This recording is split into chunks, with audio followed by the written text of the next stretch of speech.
Chapter 3 Trouble Begins. Life in the colonies was not always peaceful. For many years, the British, the French, and the American Indians fought over land in North America. These battles were called the French and Indian Wars. The conflict was long. It cost the British a lot of money. The British Parliament, and Parliament comes from the French word parler, meaning to speak. Parliament, or government, decided to tax the American colonies. A tax is what people must pay the government.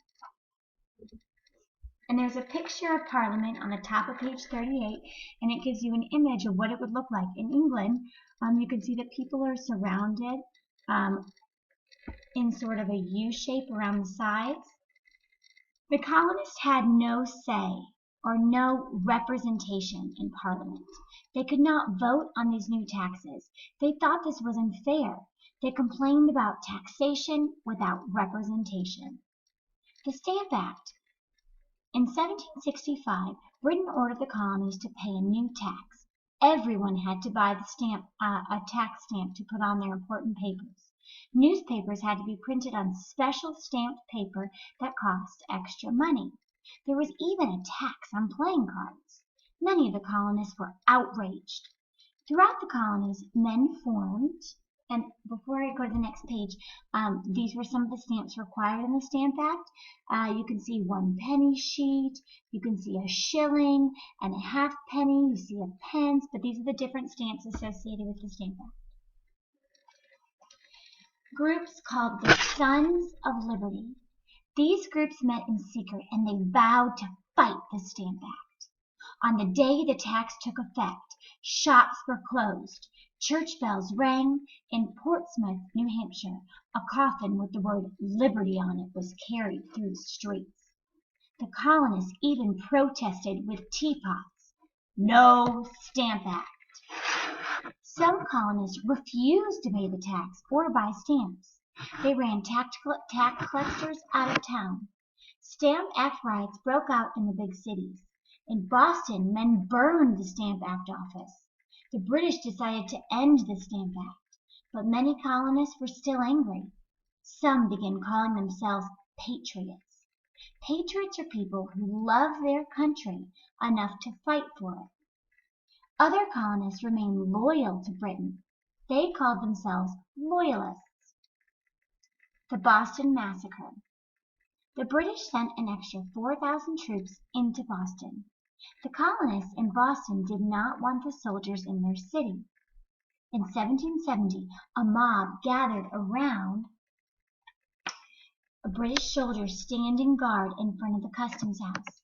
They began to throw snowballs filled with rocks. Other British troops rushed out to rescue him. Someone in the crowd shouted, "Fire!" Patriot Paul Revere created this engraving of the Boston Massacre. The British were under orders not to shoot, but they panicked. They began shooting into the crowd. 5 colonists were killed. The colonists called this the Boston Massacre. The Boston Tea Party. Many colonists liked to drink tea. When the British placed a new tax on tea, the colonists were very angry.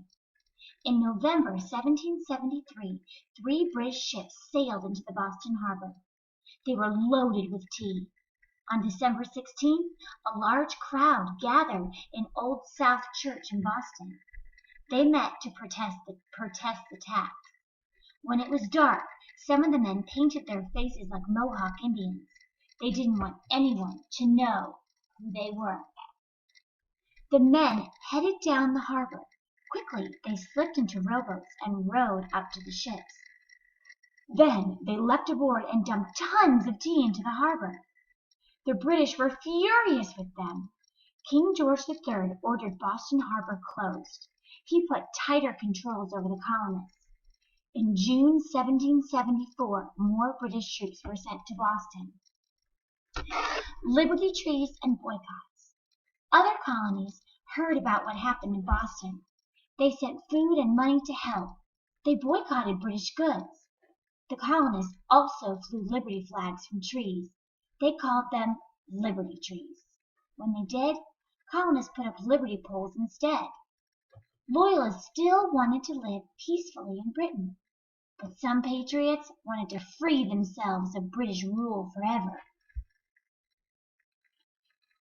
And it also says on page 45, boycott means to stop buying products or doing business with someone.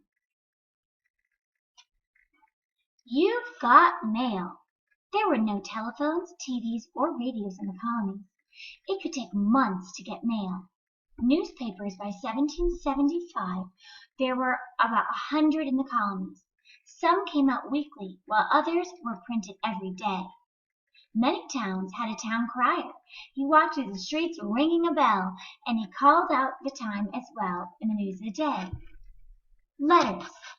Letters were sealed with hot wax. Colonial houses had no numbers. An address often described where a person lived. It might say, Big White House, next to blacksmith shop. Post riders. Post riders delivered the mail on horseback. Sometimes their only roads were Indian trails. They often left letters at taverns or shops. Stagecoaches and wagons also carried mail.